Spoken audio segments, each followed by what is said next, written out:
Amara stood before the mirror, barely recognizing the woman staring back. The dress clung to every curve, elegant and commanding. Her hair was swept up in expensive pins, makeup flawless.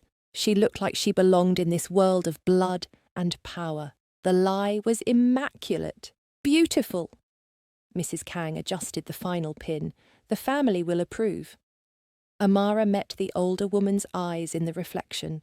Mrs. Kang's smile was warm, maternal, but Amara had learned to look deeper now, to see the fractures in every mask. "Thank you," Amara said quietly. Mrs. Kang's hands lingered on her shoulders. "Tonight will test everything, but you'll survive it." The words hung heavy. Warning or prophecy, Amara couldn't tell. A knock shattered the moment. "It's time." Siwoo's voice, cold, formal. The voice he used when others were listening. Mrs. Kang squeezed Amara's shoulders once, then left. Siwoo entered, closing the door behind him. He stopped when he saw her, something raw flickering across his face before control returned. "You look." He stopped, started again. "Ready?" She turned from the mirror. "That's the point, isn't it? Look composed, act graciously, be the acceptable wife." "Amara, are we ready for this?" She kept her voice level. "Whatever Jun Ho is planning." Siwoo moved closer, adjusting an already straight collar as cover to speak low. "Stay close to me initially. But when he approaches, and he will, let him draw you away. Make him believe he's winning. And if something breaks..." His jaw tightened. "Nothing will break. You can't promise that." "I can promise I won't let him touch you." His hand cupped her face, thumb tracing her cheekbone. "The burner phone. You have it?" She nodded, hidden in a clutch that matched her dress. "If anything feels wrong, anything, you call me." His eyes burned with intensity. "Promise me." "I promise." He leaned down and pressed his forehead to hers. For one breath, they weren't performing, weren't pretending.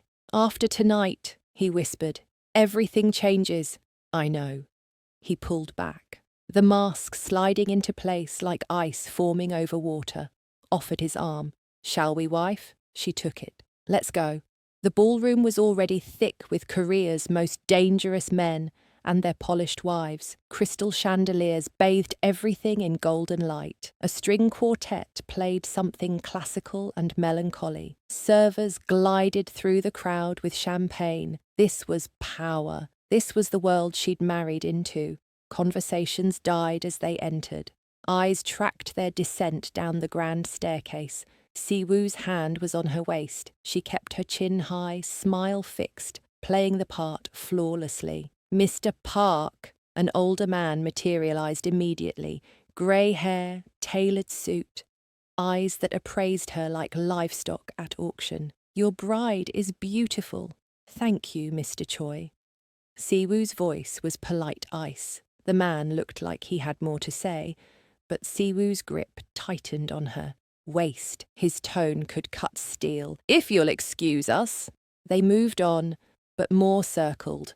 More probing questions, more assessment disguised as courtesy. Each interaction was a test she had to pass. Each smile is a small war. Her feet screamed in designer heels. Her face ached from performing, but she never broke character. The gracious wife, the acceptable outsider is trying so hard to belong. Across the room, Jun Ho stood with a cluster of elders, nodding attentively, the dutiful son incarnate. When his eyes found hers, he smiled, warm, protective. The performance was seamless. "He's watching you." Siwoo murmured against her ear, lips hidden behind his champagne glass. "Good. Let him think he controls this." "What happens after your father's announcement?" "Then Jun Ho shows his hand." Siwoo's fingers dug into her waist. "Stay sharp. We don't know what he is planning." A bell chimed, crystal against crystal. Silence crashed over the room.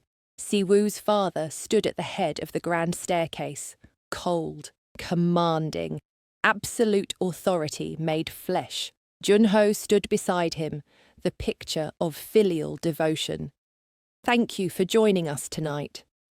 His father's voice carried decades of unchallenged power. "We gather to celebrate family, tradition, and to welcome the newest member of the Park bloodline." Every eye swiveled to Amara. She felt stripped bare despite the gown. Every gaze was a scalpel.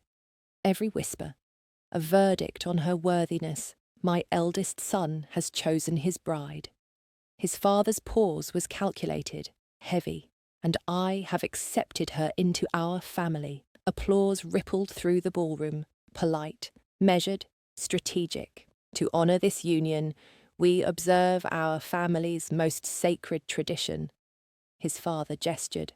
A servant approached with an ornate bottle on a silver tray, the glass aged and precious. "The ceremonial toast. 5 generations of Park men have drunk from this bottle to seal our greatest commitments. Tonight," his father continued, taking the bottle with reverence, "I drink to my son's future, to the continuation of our legacy, to the Park family's eternal dominance."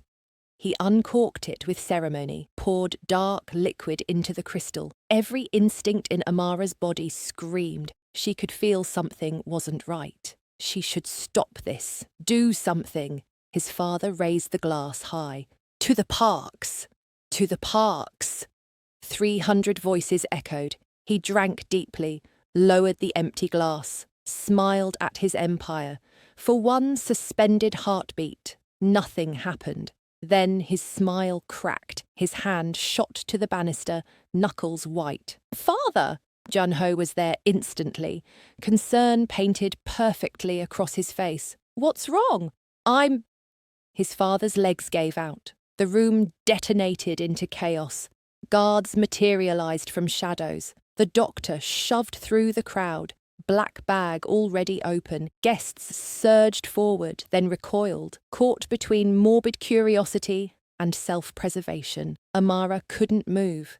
Siwoo moved forward to check on his father. Jun Ho cradled their father's head, anguish carved into every line of his face. "Help him! Someone help him!" The doctor dropped to his knees, fingers pressing the older Park's throat, checking pupils with a penlight, listening for breath that wouldn't come. The ballroom held the 300 breaths, waiting for a verdict everyone already knew. The doctor's hand fell away. "He's gone." 2 words. The world tilted. Screams, gasps, crystal shattering on marble as someone's champagne glass slipped from nerveless fingers. Jun Ho bent over the body, shoulders convulsing with sobs so realistic that Amara almost believed them. Almost. When he lifted his head, tears streamed down his face in perfect rivulets, but his eyes, just for a heartbeat as they swept the room, were winter itself. Then they locked on Siwoo. "He was fine before he took the drink." Jun Ho's voice shattered beautifully. "From your office, the ceremonial bottle." He rose slowly, grief crystallizing into something harder, something damning. "Only you had the key to that room, brother. Only you." The accusation detonated. "Don't be stupid, Jun Ho. I didn't kill him." Siwoo screamed to his brother, whispers ignited like wildfire.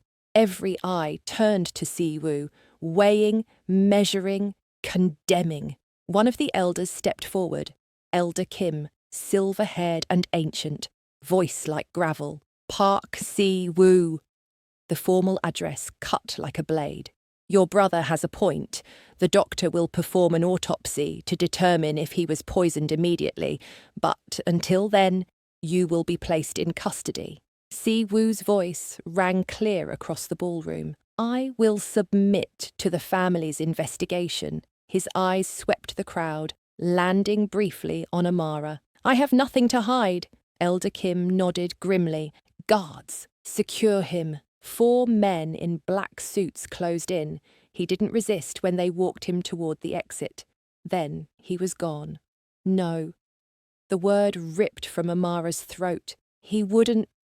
Jun Ho appeared at her elbow, hand settling on her arm with deceptive gentleness. I know this is devastating. Sympathy dripped from every syllable, but the truth will emerge. The elders are thorough. His fingers tightened, a warning dressed as comfort. She swallowed the words burning up her throat. She couldn't believe Jun Ho had gotten the better of them. Jun Ho turned to the frozen crowd, voice breaking perfectly. I apologize that you've witnessed this tragedy. Please return to your homes. My family requires privacy to mourn and to seek justice. His voice fractured on the last word. Thank you for understanding. The crowd moved like a retreating tide. Whispers built into a roar of speculation. The scandal was already writing itself. Patricide in Korea's most feared crime family. Amara stood alone in red silk, surrounded by strangers filing toward exits, watching Jun Ho conduct his symphony of lies. But she'd seen behind the mask. That flash of triumph, that cold mathematics of victory. He'd executed it flawlessly, murdered his father, framed Siwoo. The ballroom hemorrhaged guests. Within minutes, only family and the inner circle remained. The body had been removed, the bottle and glass already bagged. Jun Ho stood with the cluster of elders near the staircase, voice low and grave. Occasionally one glanced at Amara with something between pity and suspicion. The soon-to-be widow of a patricide. Mrs. Kang materialized beside her like smoke. Miss Amara, you need to rest. This shock... I'm fine. You're trembling. Amara looked down. Her hands shook against red silk. She forced them still through sheer will. Let me take you upstairs, Mrs. Kang said softly. There's nothing more to do tonight. Amara wanted to argue, wanted to demand access to Siwoo, to the elders, to something. But Mrs. Kang was right. Tonight was lost. The pieces were already in motion. She let the older woman guide her through corridors that felt twice as long. The mansion had transformed from prison to tomb. At her door, Mrs. Kang paused. Try to sleep. Tomorrow the elders will convene. Her voice dropped. It is a crime in the Mafia to kill one's father, and the punishment is death. Mrs. Kang's eyes held something Amara couldn't read. I'm sorry, child, for all of this. She left before Amara could respond. Amara entered her room, closed the door, leaned against it. Her mind raced through possibilities and found only walls. No access to Siwoo, no way to prove his innocence, no evidence. Calling him was impossible. She was alone in this. The night pressed against the windows. She should sleep, should rest for whatever tomorrow brought. But every time she closed her eyes, she saw Siwoo's face as they dragged him away, saw Jun Ho's cold triumph. Sleep never came. Amara hadn't slept. She sat in the chair by the window, still wearing yesterday's clothes, watching dawn bleed across the sky. Mrs. Kang entered with a breakfast tray. Her face was drawn, older somehow than it had been yesterday. You should eat something, Miss Amara. I'm not hungry. Amara's voice came out hollow. Have you seen Siwoo? Is he... He's alive. For now. Mrs. Kang set down the tray with trembling hands. The elders met through the night. They've reached their verdict. Amara's heart stopped. What verdict? Mrs. Kang's eyes filled with tears. I already told you. He will be killed. Tonight at 8 o'clock. The evidence was undeniable. The doctor confirmed that he was poisoned, and they found the poison in Siwoo's office. Her voice broke. I'm so sorry, child. The words detonated in Amara's chest. Not a trial, not an investigation. A verdict. Final. Absolute. No. Amara stood. They can't. He didn't do this. The elders have decided. Mrs. Kang moved toward the door. There's nothing anyone can do now. I'm sorry. She left. Amara stood frozen, rage and terror warring inside her. 12 hours. Siwoo had 12 hours left to live. She had to find proof, something, anything. The office. If Jun Ho planted evidence there, maybe he left traces. Something the elders missed because they weren't looking for it. She waited until the corridor sounds indicated morning routines were underway, then slipped out. The west wing stretched before her, quiet and ominous. She moved quickly toward Siwoo's office. 2 guards stood outside the door, arms crossed, faces impassive. She stopped several feet away, mind racing for an excuse. One of the guards noticed her. "Miss Park, this area is restricted. I need to get something from my husband's office. Just..." No one enters. Elder's orders. His tone was firm, final. "Please return to your quarters. But I just need one thing. It will only take..." "Miss Park." The second guard stepped forward. "You need to leave. Now." The threat was clear. She wasn't getting past them. She backed away, pulse hammering with frustration. Back in her room, she paced like a caged animal. Hours crawled past. She watched the clock, watched the sun climb higher, watched Siwoo's life tick away minute by minute. Later in the afternoon, she returned to the West Wing corridor, stayed in the shadows, watched. The guards stood at their posts, unchanging, unmoving. She waited. 3:30. Still nothing. 3:45. Her legs cramped from standing still. Then, at precisely 4 o'clock, new guards approached from the opposite end of the corridor. Shift change. The original guards straightened. A brief exchange. Too quiet for her to hear. Then, the first pair walked away, heading toward the east wing. For exactly 30 seconds, the new guards were distracted, reviewing their orders, getting situated. Amara moved, silent, fast. She slipped through the door before they turned around. The office was devastation, drawers ripped open, papers scattered everywhere, books pulled from shelves and left in piles. The search had been thorough, violent. She had maybe 2 minutes before someone checked the room. Her hands shook as she searched. The desk, nothing but chaos. The shelves, stripped bare. The safe, empty. Door hanging open. Where would Siwoo hide something important? Something he'd want protected? 90 seconds. The file cabinet had been pulled away from the wall, contents dumped.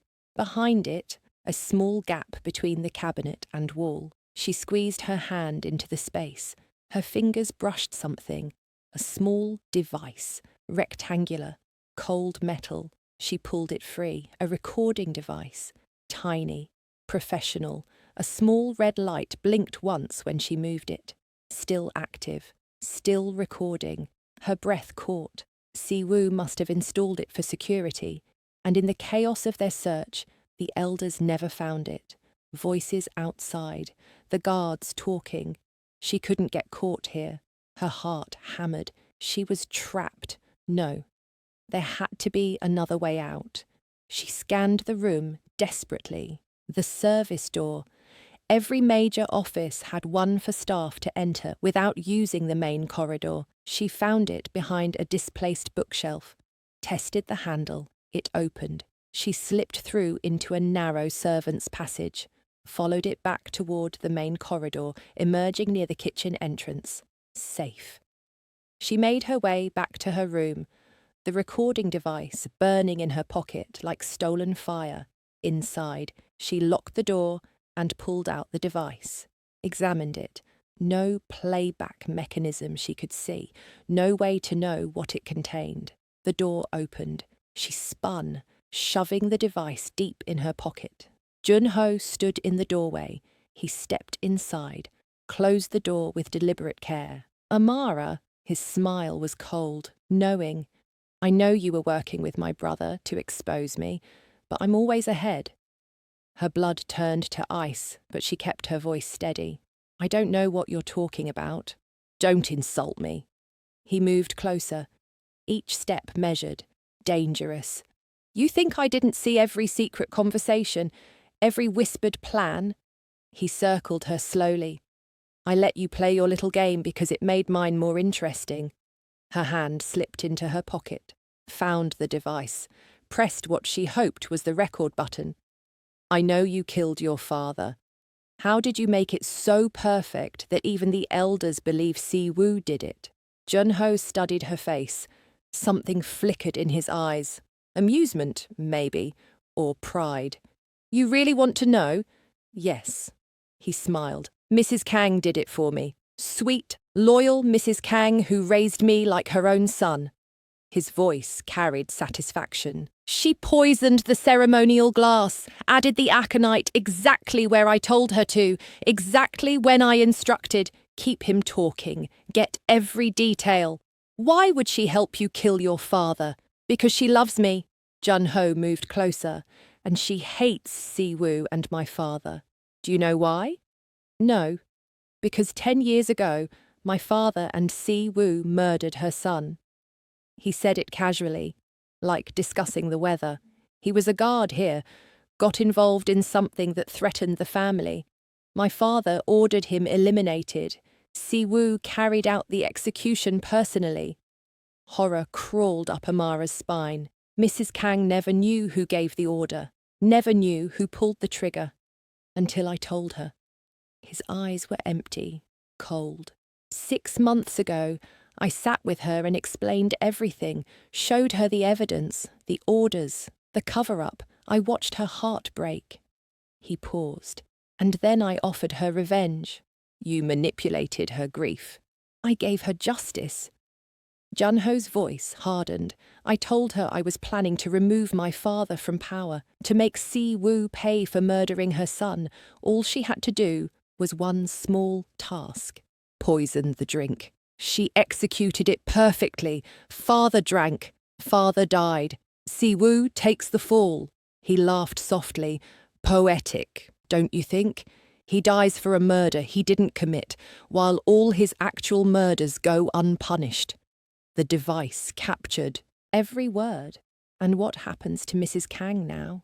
Jun Ho's expression went cold. She's served her purpose, but she's a liability. She'll have an accident within the week. Suicide, most likely. Very tragic. You're going to murder her, too. I'm going to protect what's mine. He pulled something from his jacket. Car keys. But you're not important enough to kill. He pressed the keys into her free hand.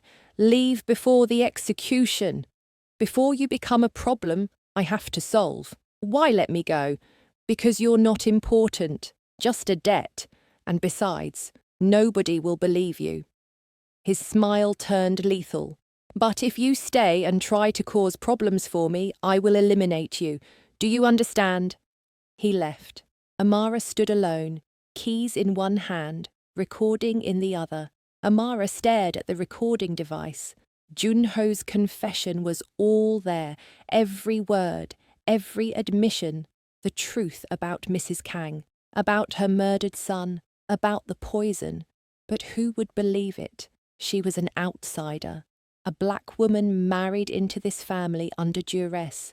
The accused's wife. Her word meant nothing against Jun Ho's grief and the elder's conviction, unless she could get to them, make them hear it, force them to listen before Si-woo died. She checked the time. 6:15. Less than 2 hours.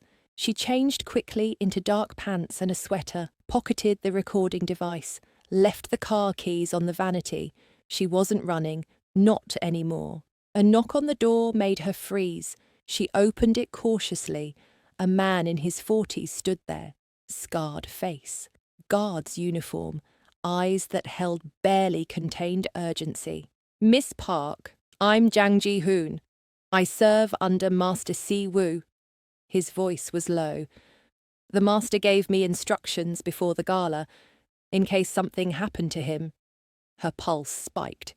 What instructions? To get you to safety. To take you to your father. He pulled out a phone.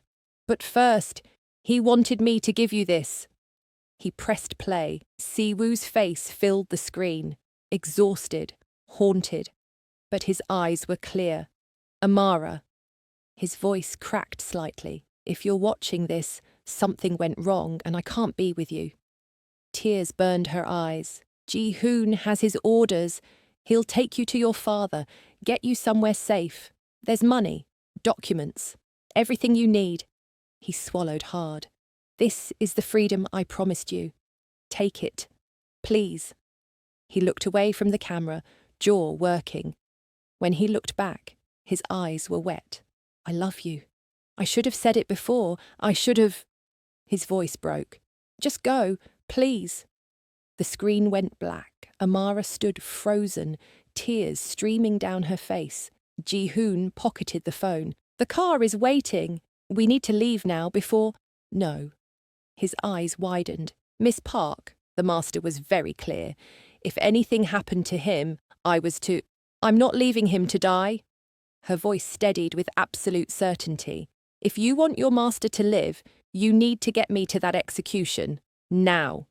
The basement is sealed. The elders have already decided. There's nothing... She pulled out the recording device. I have the proof to save him. Ji-hoon stared at the device. If this is real... It's real. Every word. She met his eyes. Your master told me not to come. Told me to save myself. But I'm done running. I'm done letting others decide my fate. Her grip tightened on the device.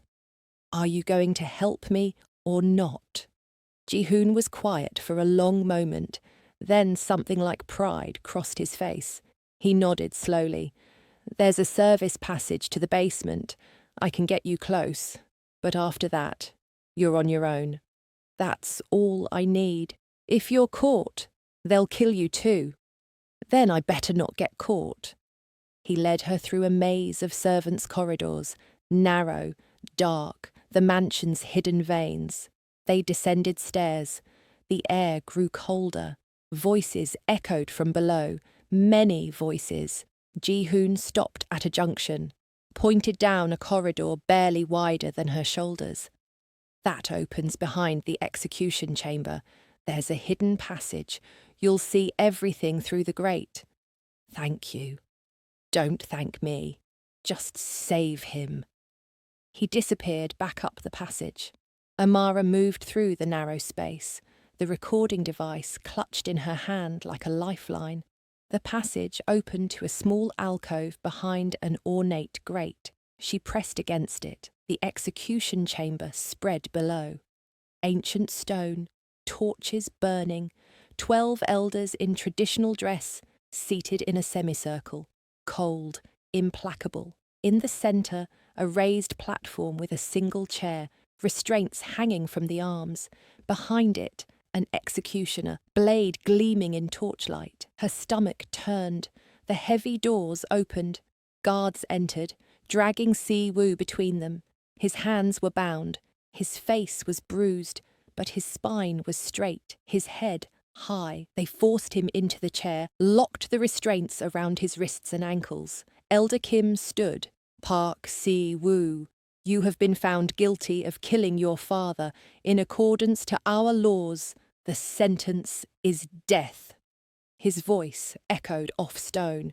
Do you have any final words? Si-woo's eyes swept the room, looking for something. I didn't kill my father, but I wish I had. His voice was steady, cold. Go ahead. I'm not going to beg. The executioner moved forward. Now. It had to be now. Amara found the passage door. She shoved through it. Stop! Every head turned. She stepped into the torchlight. The recording device raised high. He's innocent. I have proof. Chaos erupted. Guards moved toward her. Elders shouted. Jun Ho stood in the shadows, his face contorting with rage. Seize her! Elder Kim's voice boomed. Remove this woman from... Listen to this first. Amara's voice cut through the noise. She held up the device. Jun Ho's confession. All of it.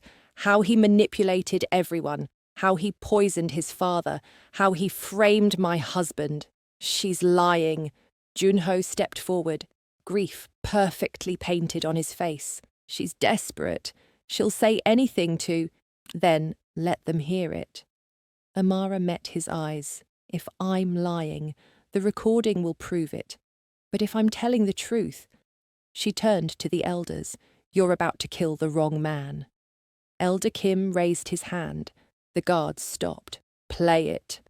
Amara pressed play. Jun Ho's voice filled the chamber. Clear, damning, unmistakable. Mrs. Kang did it for me. I told her exactly where the ceremonial bottle was, exactly how much aconite. My father and Si Woo murdered her son 10 years ago. I gave her revenge. She executed it perfectly. Si Woo takes the fall for a murder he didn't commit. The confession played in full. Every word, every detail, every admission of guilt. Silence crashed over the room when it ended. Jun Ho's mask had shattered. His face was twisted with rage. That's fabricated. Bring Mrs. Kang. Elder Kim's voice was ice. Now. Guards rushed out. Minutes later, they returned with Mrs. Kang. Her face was white, terrified. Is this true? Elder Kim demanded. Did you poison the ceremonial drink on Jun Ho's orders? Mrs. Kang looked at Jun Ho, at the elders, at Si Woo, still locked in the execution chair. Then she crumpled. Yes. The word was barely a whisper. He told me they killed my son. He said it was justice. I thought, she sobbed. Enough. Elder Kim's face was stone. Release Park Si Woo immediately. The guards moved to the execution chair, unlocked the restraints. Si Woo stood slowly, rubbed his wrists where the metal had bitten into skin. His eyes locked on Jun Ho across the chamber. Jun Ho took a step back. I can explain. Si Woo moved, fast, brutal. 8 years of rage unleashed in seconds. His fist connected with Jun Ho's jaw. Bone cracked. Jun Ho sprawled backward. Si Woo hauled him up by his collar, hit him again.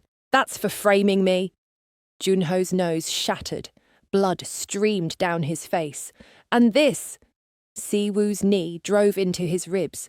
Jun Ho gasped, crumpled. This is for threatening her. He stood over his brother's broken form, chest heaving. Guards. Elder Kim's voice was calm, almost approving. Seize Park Jun Ho. Guards dragged Jun Ho's bleeding, barely conscious body away. His screams echoed off the walls until the heavy doors slammed shut. Si Woo turned, found Amara across the room. She'd done it. Saved him. Exposed the truth. This family owes you a debt, Elder Kim said to Amara. You have our gratitude. I don't want gratitude. Her voice was steady. Si Woo crossed the room, stood before her. His eyes were wet. You were supposed to run. I'm done running. She met his gaze. From anyone, including you. He pulled her into his arms, held her like she might disappear. I love you, he whispered against her hair. I know I don't deserve. No, you don't. She pulled back. But maybe you can earn it. We both can. By being better. By choosing differently. I'm leaving the family. His voice was firm. After what they tried to do. How quickly they turned on me after everything I have done. I'm done. What will you do? Legitimate business. Something clean. Something that doesn't destroy people. He cupped her face. Will you stay? Help me build something better. She thought about freedom, about her father, about the life she'd dreamed of. Then she thought about Si Woo, broken, trying, fighting to be someone worthy of love. On my terms, she said. We do this as equals. No more cages, no more control. Whatever you want. And I get to see my father. Whenever I want. Of course. And we get help, therapy, both of us, because we're both a mess. A small smile broke through his tears. Yes. She kissed him then. Not desperate like before, but certain. Choosing him not because she had to, but because she wanted to. 3 months later, they moved out of the mansion. Si Woo kept his promise. Legitimate businesses, therapy sessions, freedom. Jun Ho was executed, and they built the life she'd always wanted. Not perfect, not easy, but theirs. If you made it this far, you're the real one. Don't forget to subscribe for more dark romance stories that'll have you questioning everything. Hit that notification bell so you never miss when the next series drops. What did you think? Drop a comment below. Did Amara make the right choice? What would you have done? If you loved this story, share it with someone who needs a little chaos in their life. See you in the next one. Stay dangerous.